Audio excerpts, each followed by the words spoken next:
नमस्कार, मी महादेव साळुंके, राहणार पारे.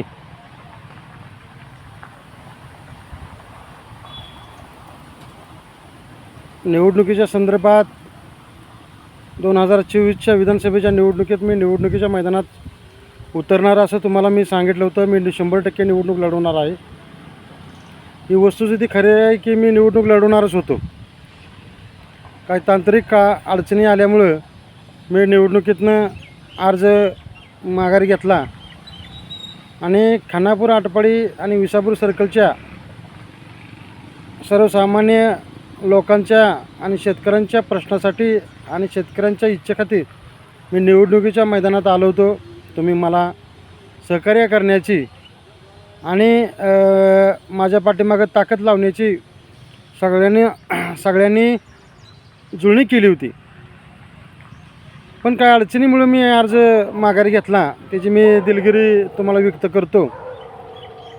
मी अर्ज माघारी घेताना पूर्ण विचारपूर्वक, राजकीय विचारपूर्वक निर्णय घेतलेला आहे. अभ्यासपूर्वक हा निर्णय घेतलेला आहे आणि तो भविष्याच्या दृष्टिकोनातून हा निर्णय मी घेतलेला आहे. कुणाच्या आमिषाला बळी पडलेला नाही किंवा कुणाच्याही दहशतीला मी भीक घालणारा व्यक्ती नाही. दहशत मोडून काढणारा मी व्यक्ती आहे.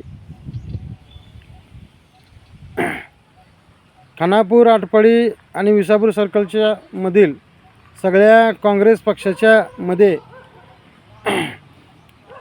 विसंगती कार्यकर्त्यांच्यामध्ये आलेली आहे. कार्यकर्ते खानापूर मतदारसंघातील तीन बाजूनं चाललेले आहेत. याचा विषय असा आहे की काँग्रेस पक्षानं सदाशिवभाऊ पाटील यांना राज्याचं उपाध्यक्षपद दिलं होतं आणि पक्षाला मरगळ आल्यानंतर, पक्ष सोडून गेल्यानंतर त्याच्या ह्या प्रतिक्रिया उमटलेल्या आहेत. पडत्या काळात काँग्रेसबरोबर न राहण्यामुळं आणि आता चांगले दिवस आल्यानंतर पुन्हा माघारी महायुतीतनं माघारी महाविकास आघाड्यात आल्यामुळं आणि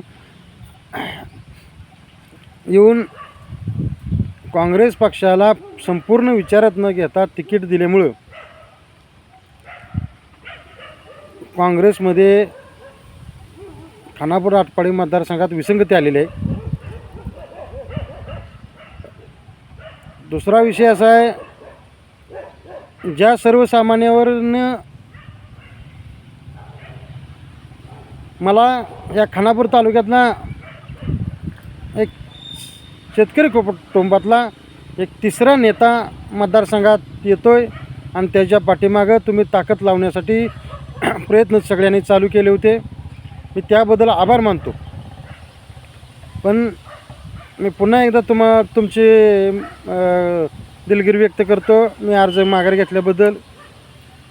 पण इथून पुढच्या काळात आपणाला विचारपूर्वक निर्णय घेतला पाहिजे की आपण ज्यांच्या पाठीमागं जाऊ,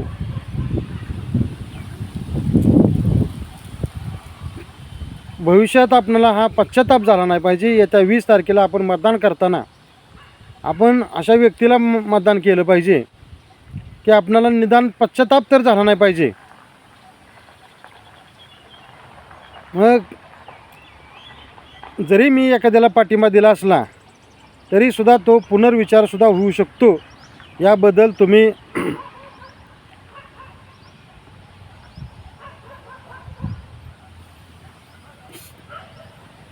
तुम्हाला अस्तित्व सांगण्यासाठी, खरी परिस्थिती सांगण्यासाठी मी आज बाईट करतोय. महाविकास आघाडीनं एक लेक लाडकी योजना आणि जातनिहाय जनगणना या 2 प्रश्न मी उपस्थित करून त्याच्यावर मार्ग सुचवला होता आणि हे प्रश्न सोडवण्यासाठी मला मैदानात आणण्यास सांगितलं होतं. अनेक प्रश्नावर तुम्हाला मी बोललो होतो. त्याच्यासाठी मी जन आंदोलन करणार आहे. मी माझ्या मूळ प्रश्नापासून वेगळं होणार नाही. त्याच्यासाठी शांती मार्गानं जन आंदोलनानं मी भविष्यात ह्या प्रश्नांना न्याय मिळवून देण्यासाठी प्रयत्न करणार आहे.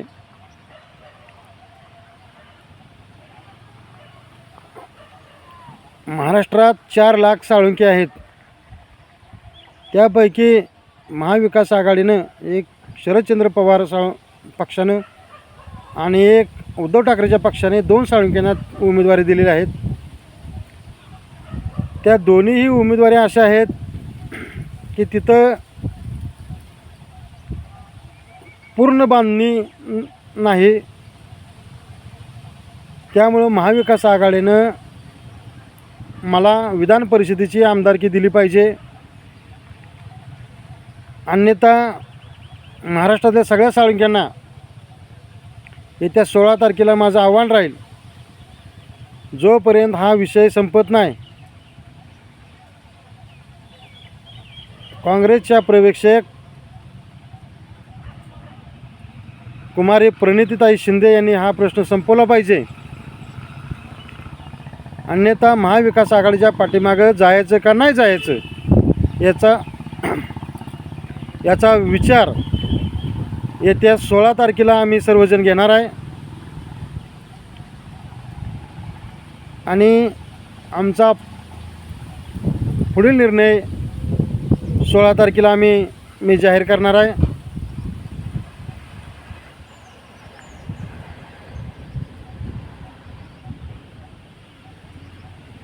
खानापूर, आटपाडी आणि विसापूर सर्कलच्या सर्व सामान्य मतदारांना मी आश्वस्त करतो, 20 तारखेला आपण मतदान करणार आहे. आपण सर्व मतदान करणार आहे. निदान ज्या व्यक्तीला आपण मतदान करतोय त्याच्यामुळं आपल्यावर पश्चातापाची वेळ येऊ नये म्हणून आपण निवडणुकीत मतदान करताना पूर्ण सारासार विचार करूनच मतदान करायचं आहे. येत्या 16 तारखेला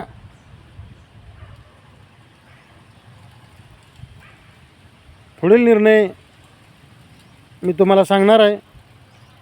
जय हिंद, जय महाराष्ट्र.